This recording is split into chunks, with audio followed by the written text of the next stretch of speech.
한국복음서원은 미국 복음주의 출판사 협의회인 ECPA의 정회원이자 투표권 행사 멤버인 LSM에서 출간한 영적 서적들을 번역, 출판하고 있습니다.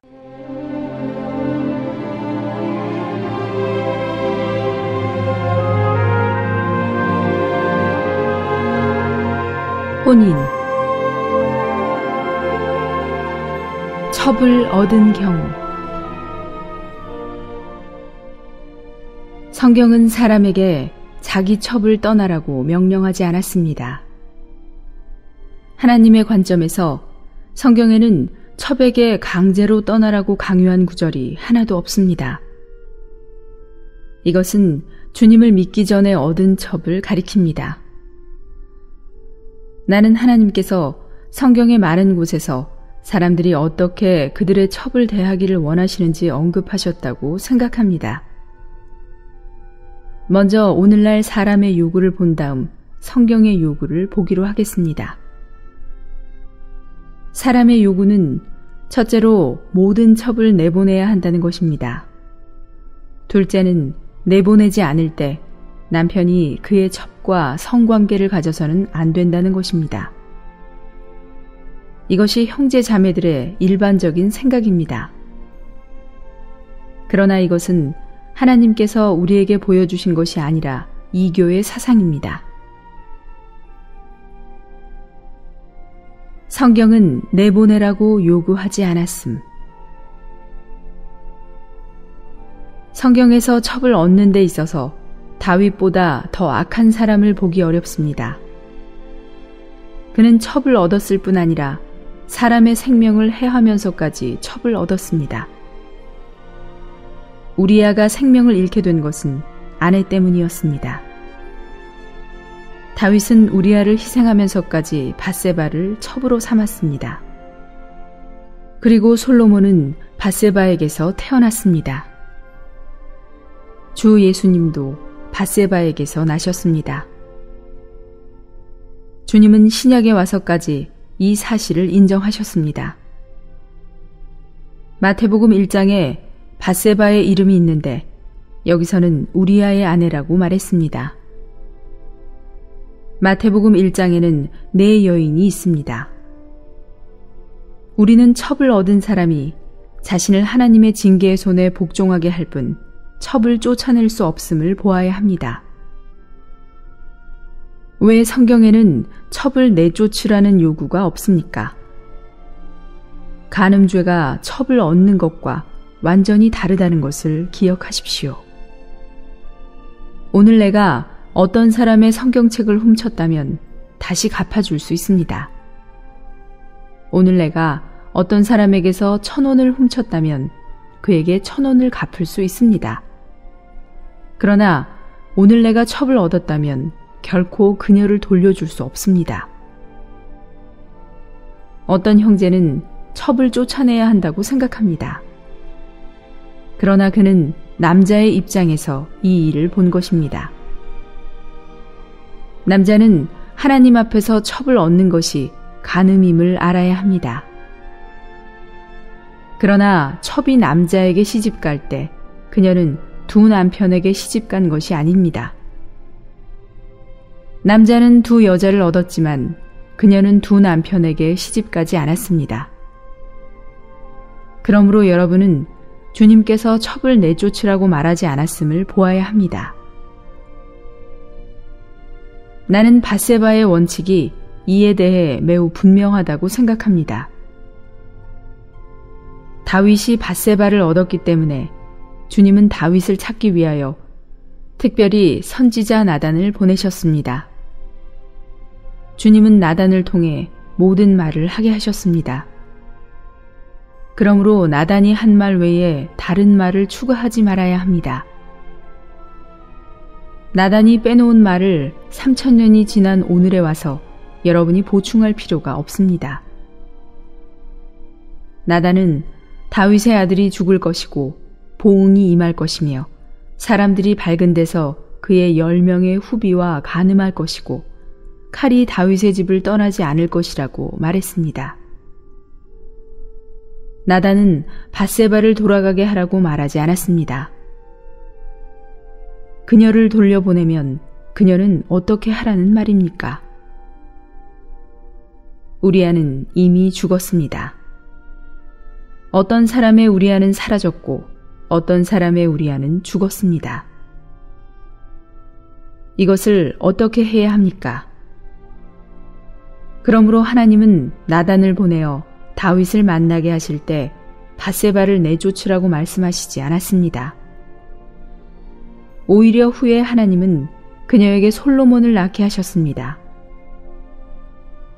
하나님은 다윗의 아내 중 어느 누구에게 솔로몬을 낳게 하시지 않고 다윗의 첩 밧세바에게 낳게 하셨습니다.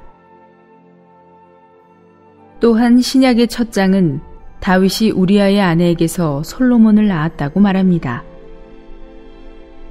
신약에서는 첩을 얻을 수 있다고 말하지 않았지만 또한 첩을 쫓아낼 수 있다고도 말하지 않았습니다. 동침하는 것을 끊지 못함. 출애굽기 21장 7절부터 11절은 한 주인이 여종을 자기 아들에게 주기로 하였으면 그를 딸같이 대접해야 할 것이라고 규정하였습니다. 만일 장래에 이 아들이 장가갈지라도 이 여종은 첩이 됩니다. 여기서 그녀의 의복과 음식과 동침하는 것을 끊지 못한다는 것에 대해 하나님은 분명히 규정하셨습니다. 여종에게 이 세 가지를 시행하지 않을 때 그녀는 다시 노예가 되지 않고 나갈 수 있습니다. 그러므로 첩과 동침할 수 없다고 생각하는 사람은 근본적으로 하나님의 율법을 지키지 않는 것입니다. 나는 여러분이 이것을 분명히 알기를 바랍니다. 장로가 될 수 없음. 신약에서는 유일하게 한 곳에서만 첩의 문제를 언급했습니다. 성경을 읽을 때 우리는 유일하게 언급된 곳을 말하기 좋아합니다. 만일 성경에서 어떤 것을 두 군데서 언급했다면 반드시 비교가 필요합니다. 만일 세 군데 이상 언급된 일이라면 종합하여 보아야만 하나님의 가르침을 분명히 볼 수 있습니다. 그러므로 성경학자들은 누구나 유일하게 언급된 말씀을 좋아하는데 그곳만 읽으면 그 일에 대한 하나님의 뜻을 알 수 있기 때문입니다. 신약에서 유일하게 디모데전서에서만 첩의 문제를 언급했습니다. 여기서 교회의 장로는 오직 한 여자의 남편이어야 한다고 말합니다. 그러므로 첩을 얻은 사람은 누구도 교회의 장로가 될 수 없습니다.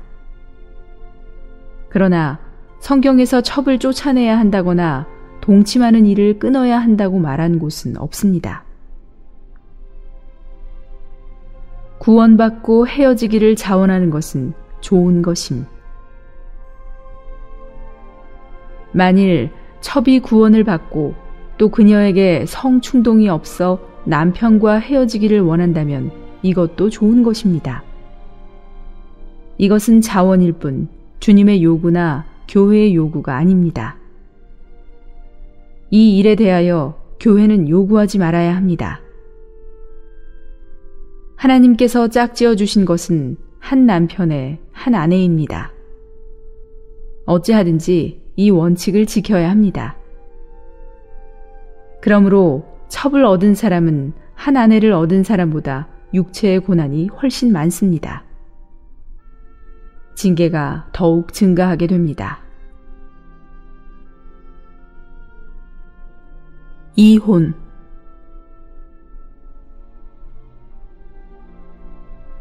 성경 안에 이혼에 대한 규정이 있습니다. 그러나 성경에서의 이혼은 오직 한 가지 조건에 근거합니다.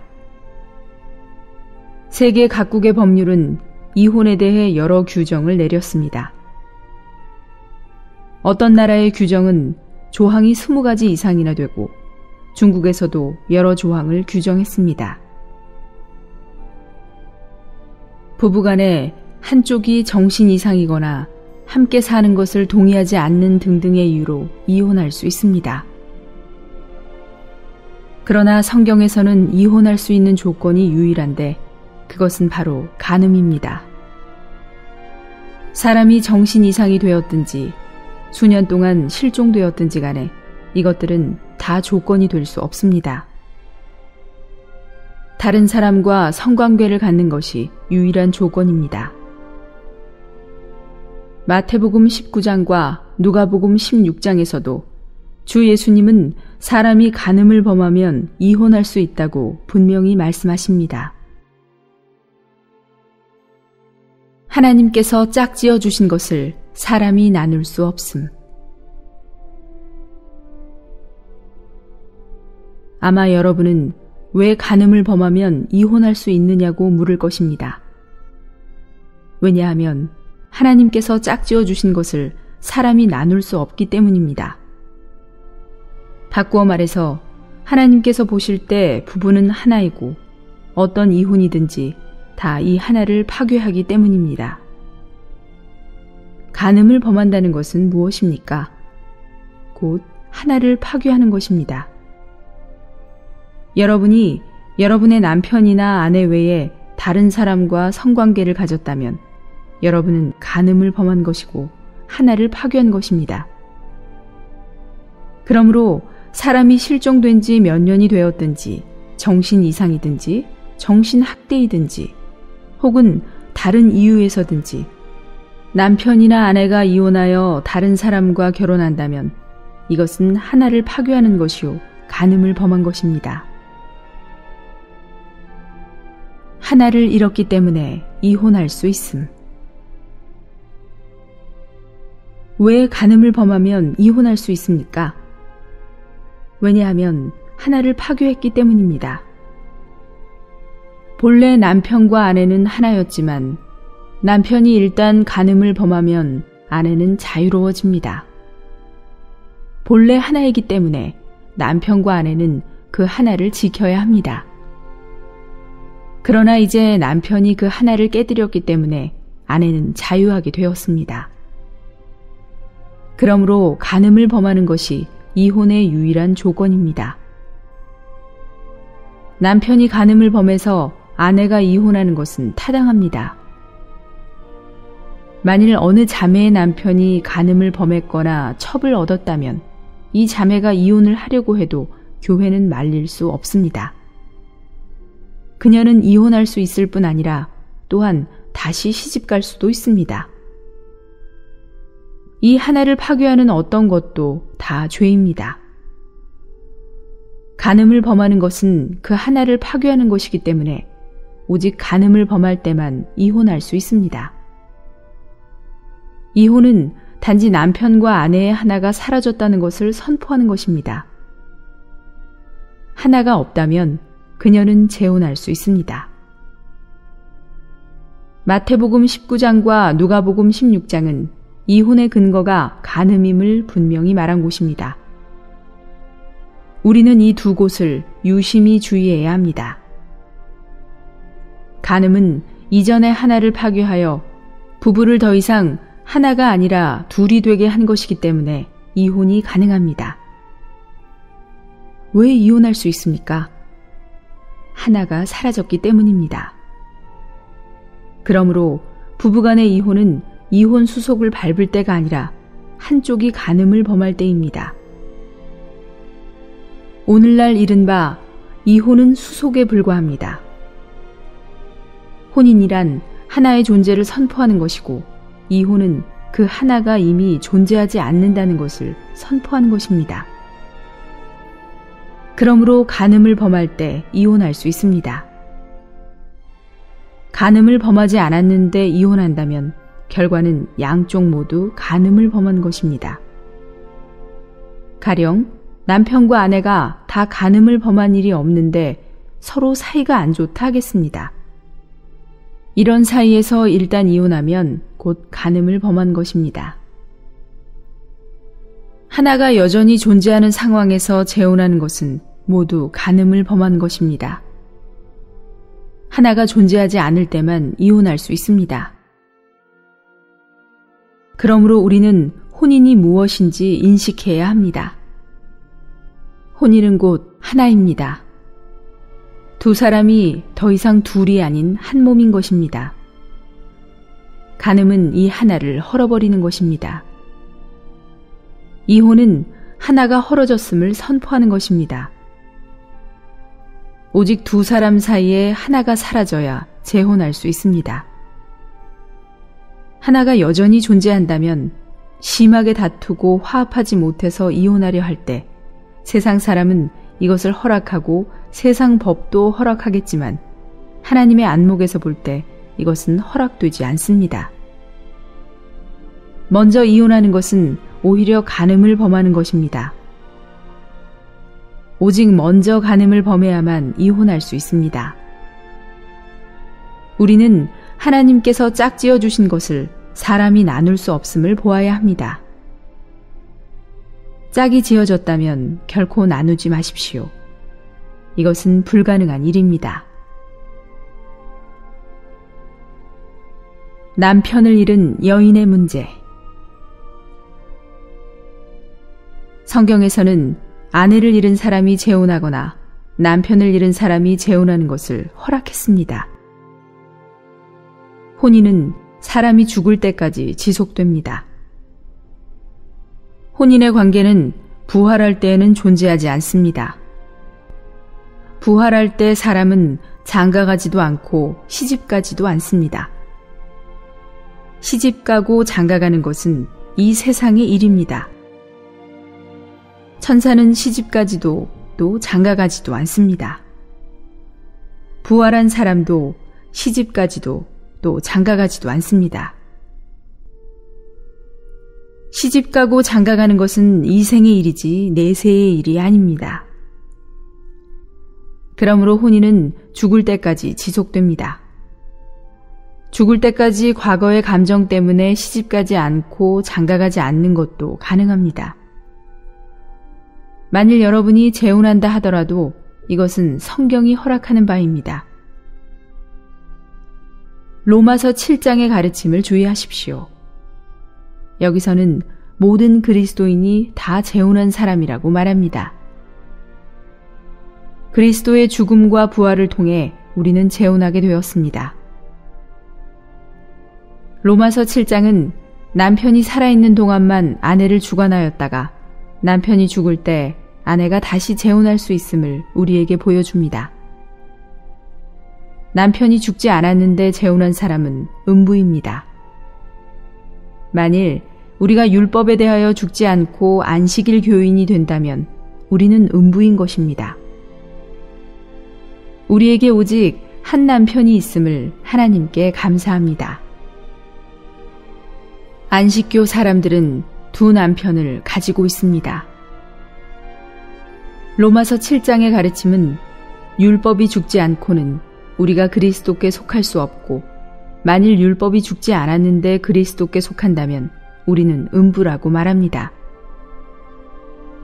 본래 우리는 율법에 시집간 사람들이요 율법에 속한 사람들입니다.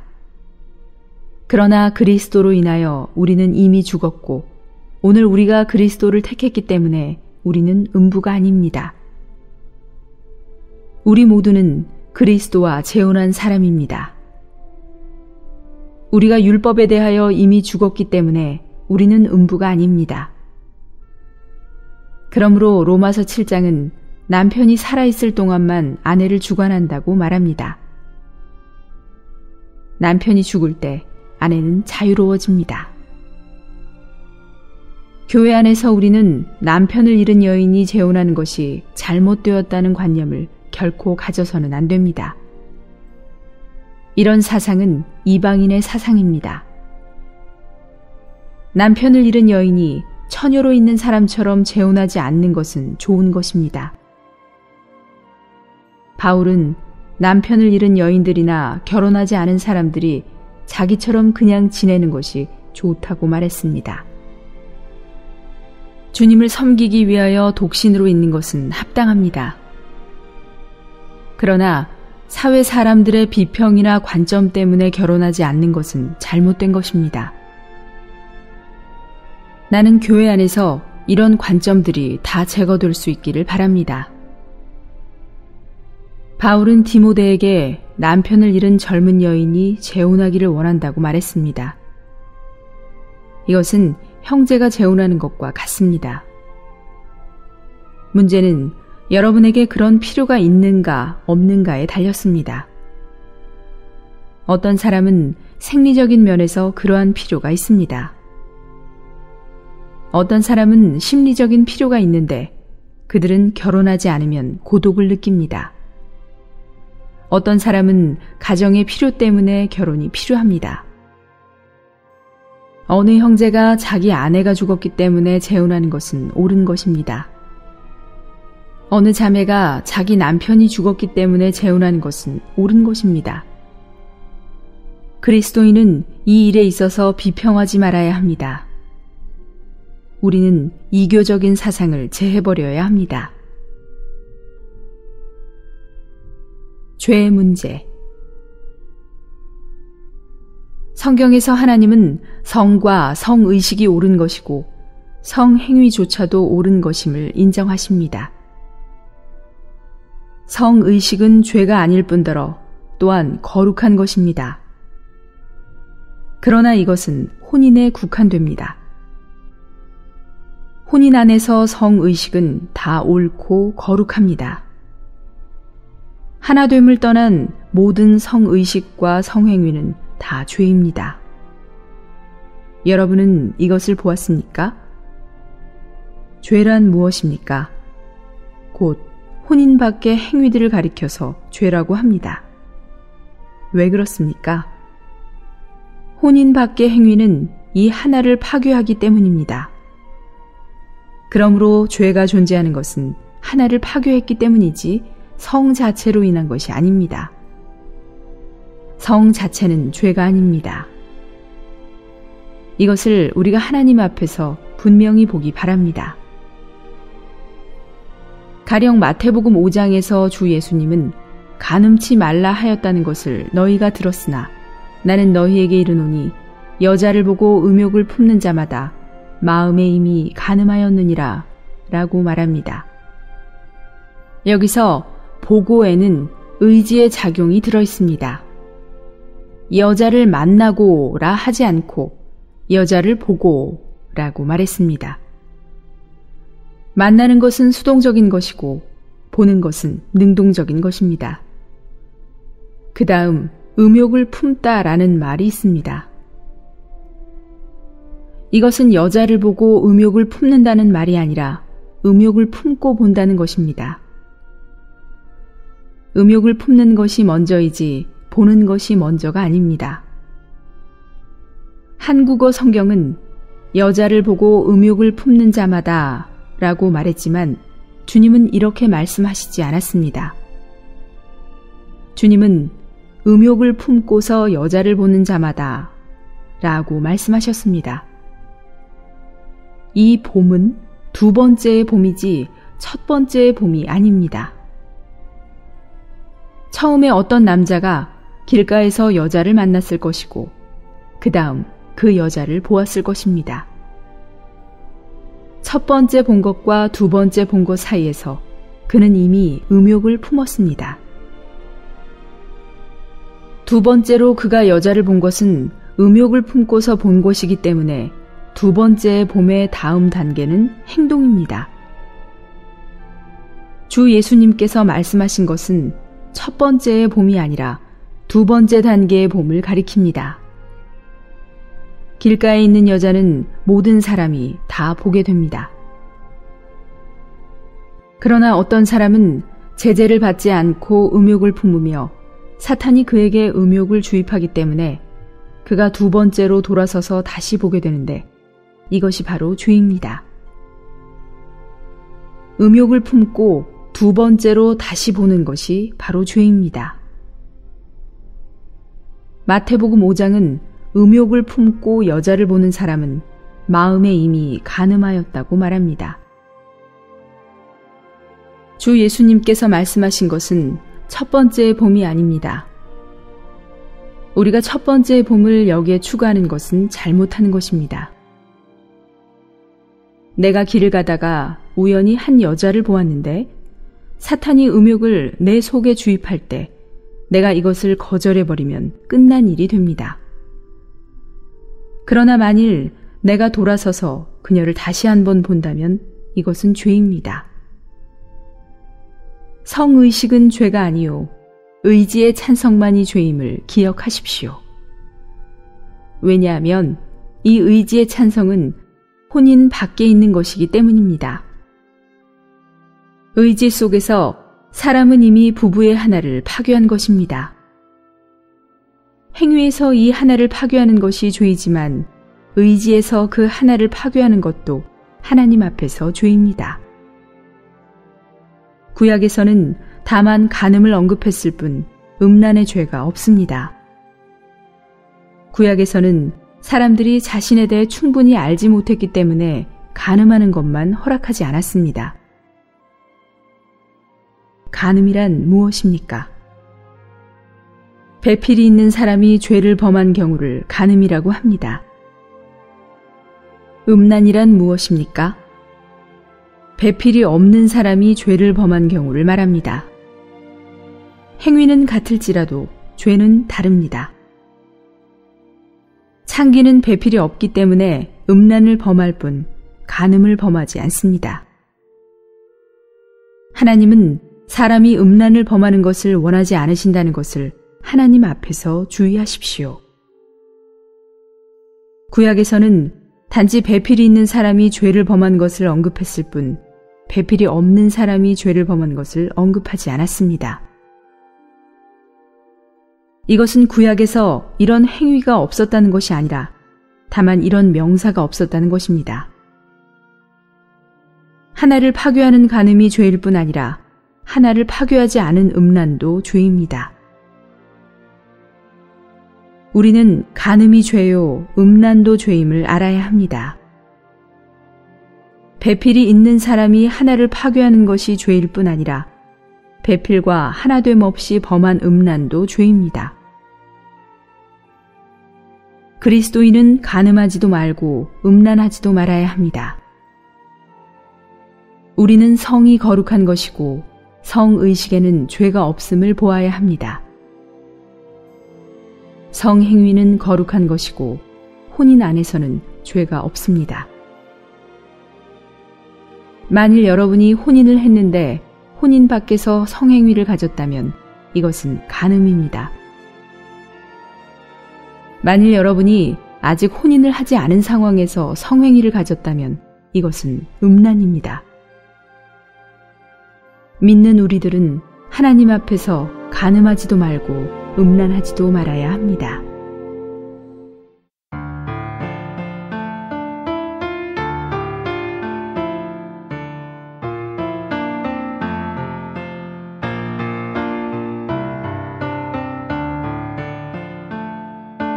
영 안으로 휘장 안으로 들어가 주와 함께 우상 숭배하는 진영 밖으로 종교를 떠나야 해.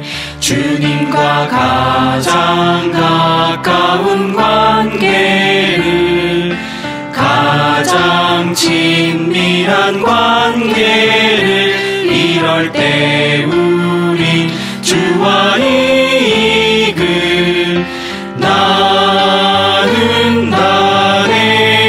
나눈다네.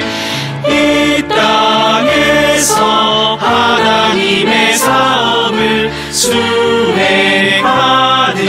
사람이 되고 영광의 하나님께 사용되는 사람이 될 수 있다.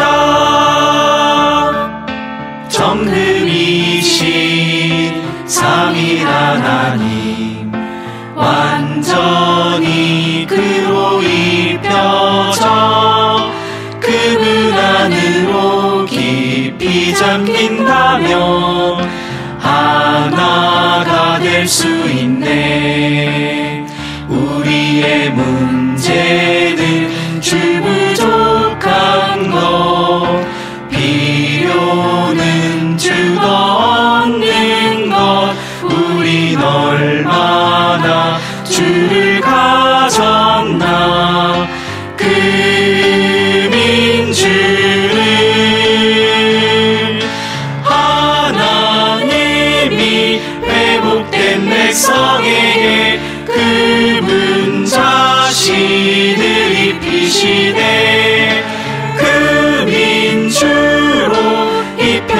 이루어지는 것으로 회복은 이루어지네.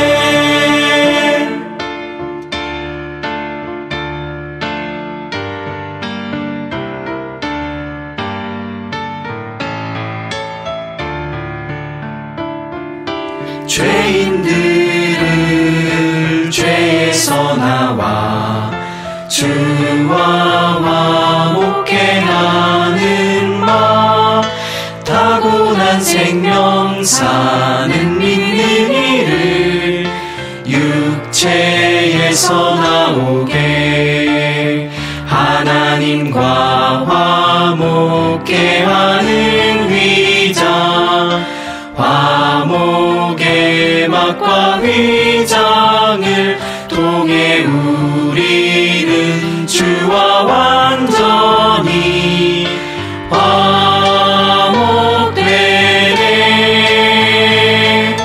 막과 위장 통해 절대적으로 믿는 이를 주께 이끌려 주의 귀한 죽음의 두 방면이 주와 하나 되게 해.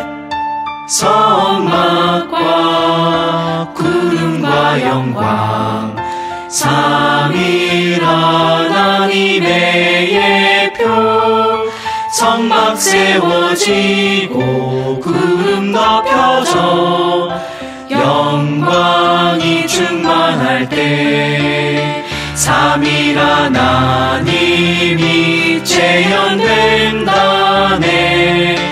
영원한 경륜의 목표, 그 위대한 날을 사모하라. 그 목표를 하나님의 단체적인 한 백성, 하나님의 거처가 되고 영원토록 하나님을 표현해 대표하는 목표를 하나님의 단체적인 한 백성, 하나님의 거처가 되고 하나님을 표현해 대표하는 목표를.